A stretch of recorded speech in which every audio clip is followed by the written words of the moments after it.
Hello, John here from The Struggle Within. Today, I wanted to talk to you a little bit about shame and guilt. It's one thing to focus on mental disorders such as anxiety disorders, depression, schizophrenia, and any other disorder, but sometimes we forget these underlying emotions that can really, really have a negative effect on our own mental health.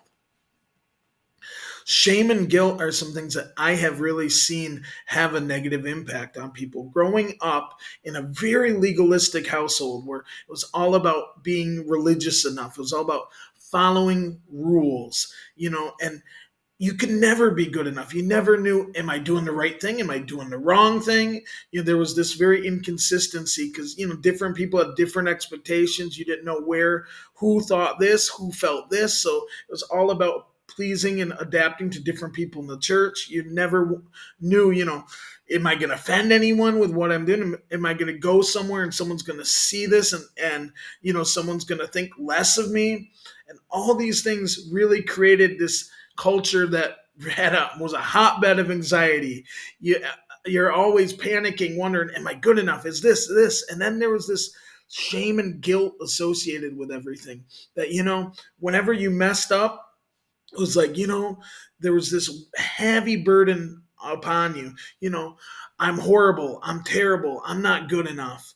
And, instead of really letting go and being able to forgive yourself, you kind of carry this burden. I don't know if you've ever felt that way, but there's heavy shame and guilt, like instead of being like, I can remember when I was a kid, I messed up. Instead of being like, okay, I'm a kid, I really wanted to punish myself. There's this culture where I'm like, I need to be punished for doing something bad because, it was just so ingrained within me that whenever you do make a mistake, you have to be punished. And I kind of get this point of the self-punishing kind of mentality.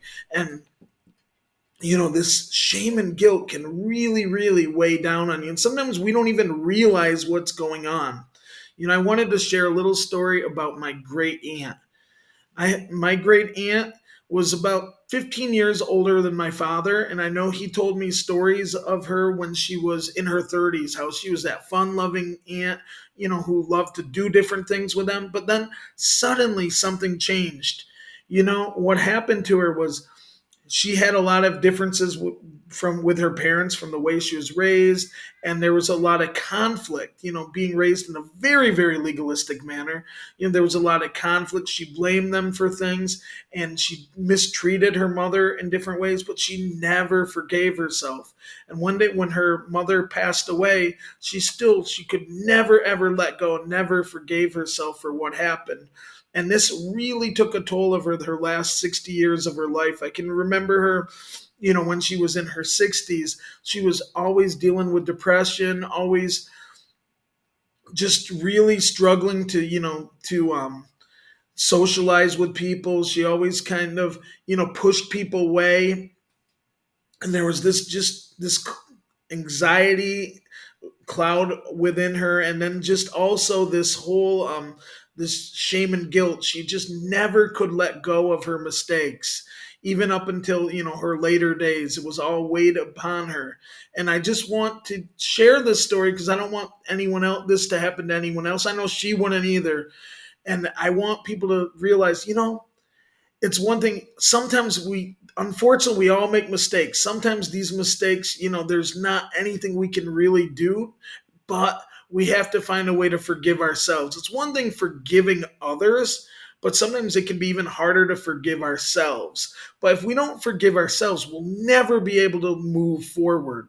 So that's why I encourage you to, if you have anything that you're placing upon you, any burden of any mistake or any wrong that you've done, you know, none of us really deserve to be forgiven. I know. So in that sense, but we also know that, forgiveness is what will let us move forward. So I encourage you to find a way to ask for forgiveness. If that person's run, ask for forgiveness from them, forgive yourself, ask for forgiveness from God, and find a way to move forward. Don't let this shame and guilt of the things that you've done in the past, of feeling bad about anything you've done, really hold you back, because that can have a great impact on your mental health and prevent you from moving forward. So I encourage you to just continue to take care of your mental health, continue to look out for others, and have a great day. See you again soon.